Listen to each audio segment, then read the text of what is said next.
What is up, everybody? Welcome back to Entertainment. We are here for another Gamers Paradise 2 confessional. We are in level 3. This is Garrett. Garrett, you want me to start asking questions, or you just want to spitball what's at the top of your head, and then I can ask questions based off of what you talk about? You let me know how you want this to flow. You can go ahead and just ask questions. That's probably easiest. All right. So level 2 ends with a pretty long live, but at the start of it, King and Benny are essentially campaigning as to who is going to stay or go or get your debug. Why did you end up making the decision that you made?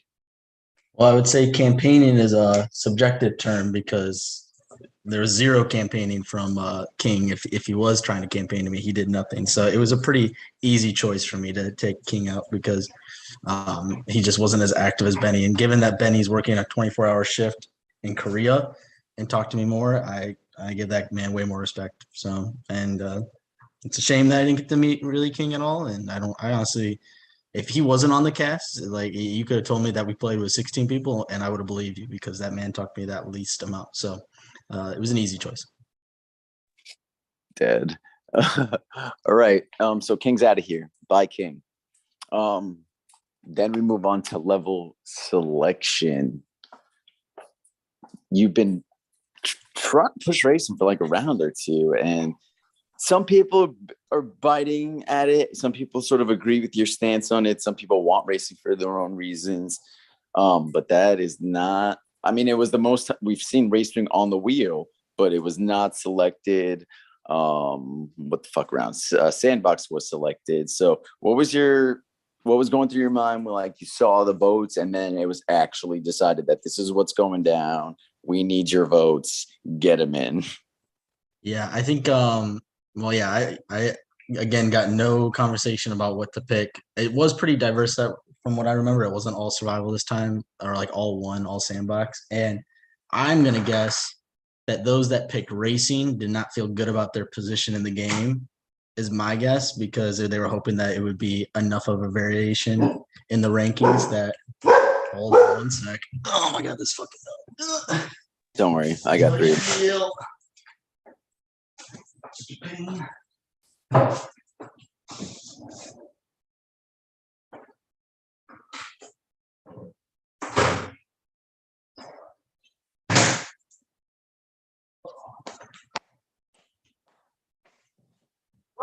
Swear I'm not gonna do dog sitting ever in my life. This one dog is a pain. Okay. I got 3. So yeah, they I think the people that chose racing didn't feel great about their position. And in fact, 2 of them were on the block after Sandbox was chosen. So that I think they made the right call that, or actually, no, I think all three people that were on the block at the beginning all chose racing. And I'll have to check and see who else chose racing, but it was a good read on their part. They were clearly at the bottom. So those that picked Sandbox to get 10.5 votes on Sharonica shows that there's a lot of talk about Sharonica. I tried to tell Sharonica that there was a lot of talk about her, but she takes it, instead of just realizing to step back, she wants to step forward every time she hears her name, and it just made things worse. So I see why Sharonica's there. I see why people didn't tell me about it, because they think we're connected, and so it is what it is. And luckily, I didn't get caught in the crossfire because of it. Were you nervous that perhaps the corruptor was used on Sean by Brandon? There was like maybe minutes where Drew was getting the third renom situated. Were you concerned in that minute span or so, like, oh shit, I might be going up here? Yeah, for sure. I mean, especially with Sean being saved, it meant that, because at the time Sean I didn't really talk to, so it was like, well, if Sean was able to get saved by somebody, maybe it's because they're getting somebody up there that is on the other side, which would be me, which I guess is also Haley as well. But talking to Brandon last night, I had a really good conversation with him, and he just admitted that he was in an alliance with Romeo and Sean, which the Sean part made sense, because otherwise I don't know why he would save Sean. I think like this was like a layup for a veto round, because you could just say I don't think Benny should have been there to begin with, and just save Benny and then pick Benny up as an ally. And so to stick your neck out and save Sean I feel like shows a lot, and I'm gonna guess people are gonna read into it.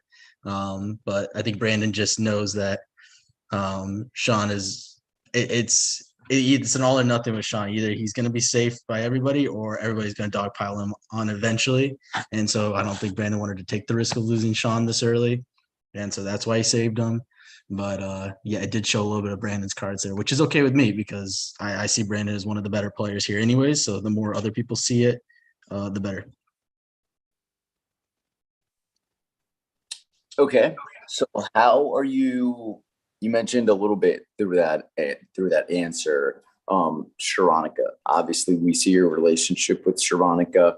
We see the see the ups, the downs. I see you really trying to work with her. I see her realizing that, but like after like bitching you out, then she's like, "Okay, I see, I see. Oh, I'm sorry, I'm projecting." Yeah, I've had to call it out twice while we're talking. Like, why are you yelling at me? And she's like, I'm not yelling at you. I'm expressing my frustration with the situation. I'm like, well, that is not coming across right now, but that's okay. I listen. I have dealt with a lot of people with very strong personalities, and Sharonica is tame and way more workable than some of the people I've met in my life. So I can deal with Sharonica. It's not a big problem. It's more of a problem that Sharonica likes getting involved too much, and I didn't think she was going to be that type of player when I first met her. But then after talking with her, the amount of information she craves to feel safe is not exactly how I play the game, or I don't think she should be playing the game. And I think it bit her in the ass because I think she thought that she had all these eggs in every basket. But the moment she slips up, like she did when she talked about Tyler and Brandon, she overstepped and overplayed her hand way too early. And it really bit her in the ass, and it almost bit me in the ass, but I think I cleaned it up. But who knows? Time will tell.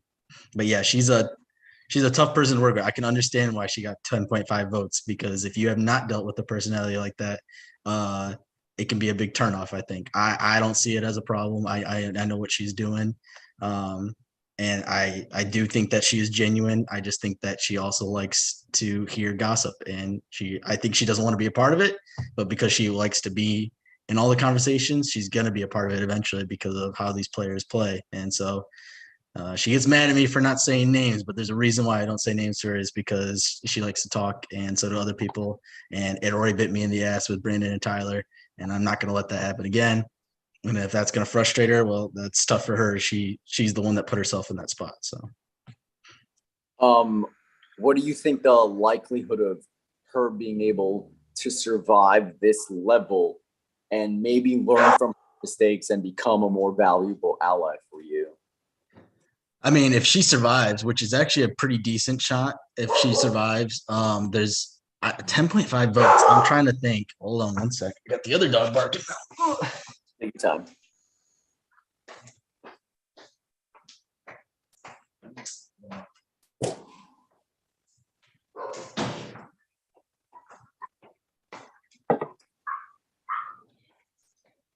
Yeah, 10.5 votes means that even people that she thought she was allies with voted for her because that was a big chunk of the cast that voted for her.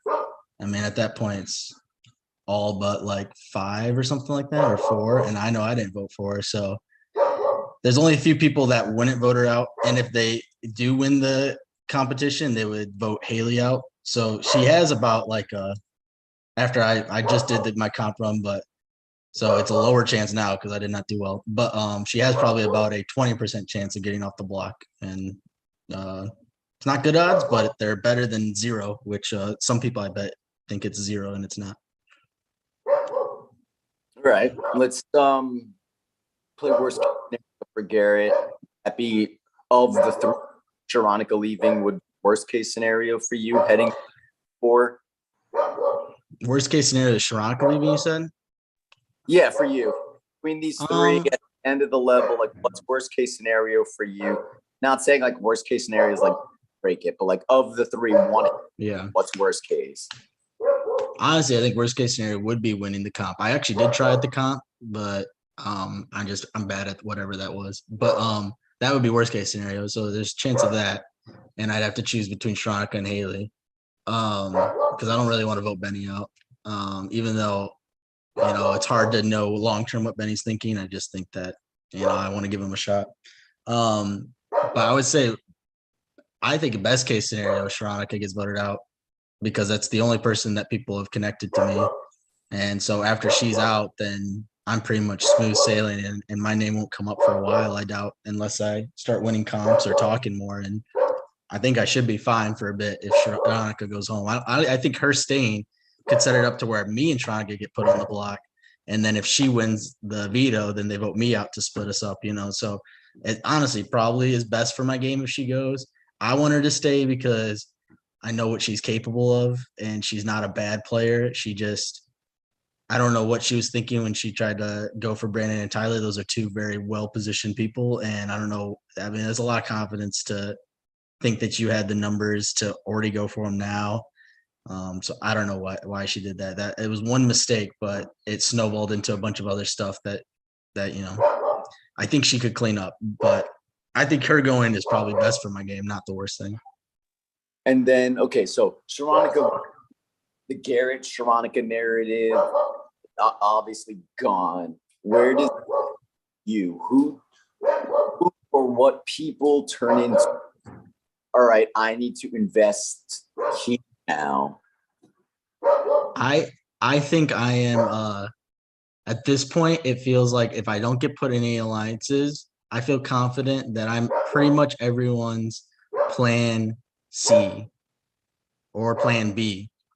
And no one's plan A, but I don't think that matters because if I'm everyone's plan C, then that means I'm in the best position because I'm everyone's. Whereas there's a lot of people that do not have working relationships with everyone. I believe I am one of the few people, me, Romeo, Brandon, have working good relationships with everyone in the cast. People like Papa or Billy or maybe even Tyler, they have possible working relationships, but they are not positive ones because people are already talking about how slick they can be. And I don't think they're talking about that with me, Romeo, and Brandon. So I feel good about my spot. And I feel like if I can just work with Brandon and get Romeo on the same page and realize that eventually our number is going to come up and you have the option to take me out at any point, or you have the option to take me with you all and we fight it out at the final three. That's the end goal because that's, I think, the easiest way for me to get to the end. But yeah, no, I feel good about my spot, and I feel like there's going to be a reshuffling in a week. So, and I get the feeling if there is a reshuffling, I'm going to be involved in a lot of it, if there is one, for sure. All right, and my last question is: come Monday night, when the debugging's over, where and what do you want to happen to have the most successful level for yourself? Do you think it's like the first three levels where it's like, whatever happens, like I'll state my opinion, and if it happens, sure? Or is this one of those times where it's like, no, like this level has to be what goes down this week? Well, I think at this point, I've got enough momentum that I think racing is going to be picked probably unanimously, which means that there's going to be a plan set in place by these alliances when that happens. And if there's a plan set in place, my guess is that I'm going to be near the bottom of the list because I think that that's kind of inevitable. Unless people honestly vote. If people honestly vote, I genuinely think I would be top 5 on that list. But if there's a set alliance picked list that they try to set up to force people at the bottom, then there's a good chance that I'd be at the bottom. But I think that I'm in a spot to where, since I have 0 promises, the best case scenario is to put in 2 people that I think somebody is aligned with in separate alliances. So like a Romeo is, I believe, in multiple alliances. And so if I put in 2 people where they have to make a decision and betray one of those alliances, that would be ideal. Or like Papa is in multiple alliances. So instead of putting Papa up and making people decide whether or not they want to break their alliance, I can put in 2 people that I think are in separate alliances that Papa is part of. So that would be ideal. So then I get not only just one other person out, but then I burn Papa's relationships with people. I think that would be that would be the game plan. I don't know how I can make that happen, but that would be the perfect situation. All right, Garrett, excited to see how you maneuver through the rest of Paradise. We'll see. You are good for level or 3s requirements. And yeah, enjoy the rest of your weekend. Good, or not good luck. You already flopped, you said. So yeah, that's done. It was not great. Not We'll great. see you Monday night. You all tell like all the like scores after this, right? You're gonna like tell who got what, right? I'm not. I don't want to. You can't tell. I'd imagine so. Like, Okay. yeah, Because I get the feeling that once the scores are read, people are gonna think I threw. That's how bad I did. So I'm not looking forward to that conversation. Don't mark my words. He might do like a top 3 or the best contenders or something like that. But yeah, TBD. Sounds good. Thanks, man.